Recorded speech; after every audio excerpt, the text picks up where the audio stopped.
After testing different set of pedals every 4th week for almost 2 years now, I know exactly what you want, and that is everything. You ask for great quality product, reasonable price with lots of settings to fit your own personal like.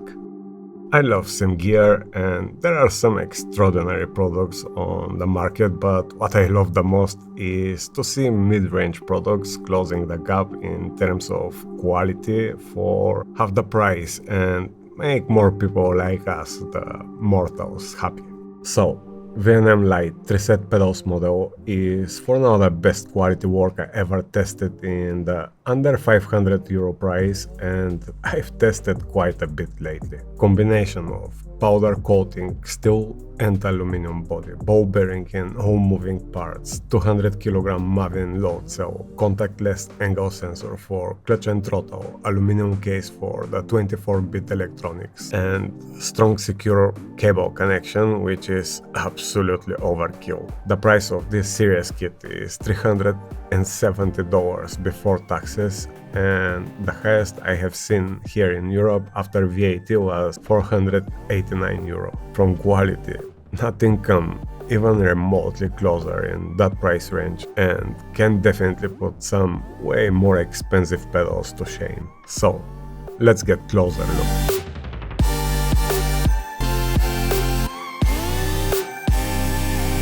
All three pedals are adjustable in angle and faceplate height. As I've said, the Throttle utilizes contactless position sensor with good amount of stiffness adjustability through the piston position and spring preload.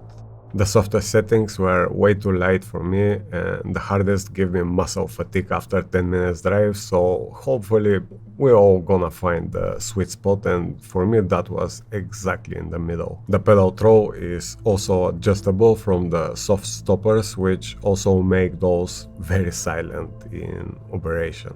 The ball bearing front and back also helps the smooth experience and quiet operation. The curved faceplate is okay, longer than the rest, and I will prefer flat surface for more comfortable sock work, but I definitely won't call this uncomfortable. Zero play in any direction, very solid build, and as you can see, with one very light modification, I managed to fit the haptic motor directly to the faceplate support, which is straight on the back as well, and I have been told from the company that they work on their own haptic solution, and that's the reason of the existence of those two threaded holes. The haptic transfers the feedback directly to the plate and feels very sharp.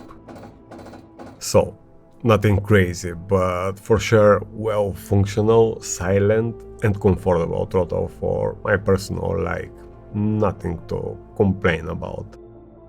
The clutch, if you care about getting one, which I totally suggest for the current price, have the same angle and faceplate adjustments. Throw adjustments as well with the bump stopper, which again make it silent enough for home use. The piston have two positions, and I found my sweet spot on the hardest settings, which are still not very hard, and the light are way too soft for me, but maybe some of you will like it. It uses the same contactless angle sensor and is strong like a tank. Looking at the build of the clutch and the amount of materials used, seems like profit is not priority at all. Usually companies try to save as much as they can to maximize that aspect, but considering the price of this kit, it looks like that is not the case at all here. Let's check the brake now, which is the most important one for us, the sim racers.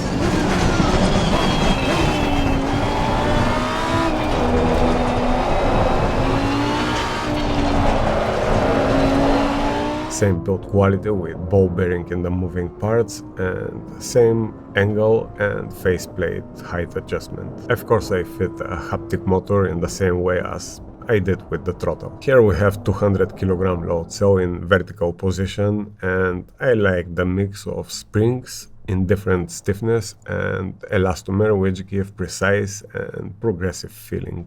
The stock configuration is blue and red spring with elastomer, which is the hardest settings with quite a bit of travel, which I personally prefer for brake control. However, I'm not here to sell my personal preference, and as I've said before, I know exactly what you want, and that is everything.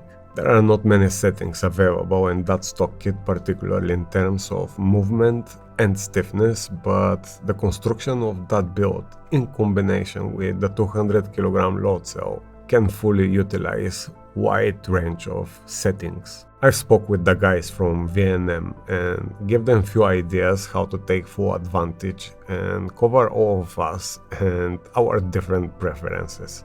First, I asked them to develop elastomer container to limit the compression beyond the specs of the material and limit the pedal travel. Also to create plastic spacers and let us choose how many springs or elastomers we want to use. There is also a possibility to create two-stage pedal work with compression of the different materials as first stage at around 85% input and second hard stage for the last 15% input just from pressure. So they agreed to start working on that kit, which must be ready in the next few weeks, and once it's done I will revisit the brake and explain all the different settings which will cover every personal like out there. However, in stock settings, I'm personally very happy as it fits exactly my driving style, and that extra kit will be mostly for those who will need further adjustments. About the control board, 24-bit is, in my opinion, overkill for pedals, but we get it anyway with that reasonable price, and it's cool to see they try to give the best they can to us without necessarily rip our pockets. One thing to notice is the self-locking T-nuts, which make the installation very easy and helps a lot if we want to move the pedals left and right across the plate. It is really nice touch and can make my life easy.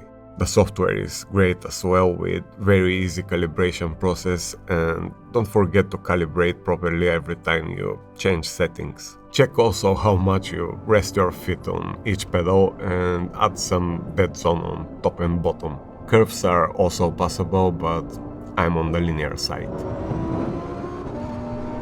Very impressive work and great attitude from VNM, which will be much appreciated from the sim community. I'm testing also their new sequential shifter, which, spoiler alert, have the most mechanical feel I ever felt in sim shifter with unique mechanism, and can see that may happy some shifter lovers like me. Having already experience of their work, I can see bright future for this company, which is also exciting news for us the sim racers. Best wishes for 2024, guys. Let's make it the best year we've ever had.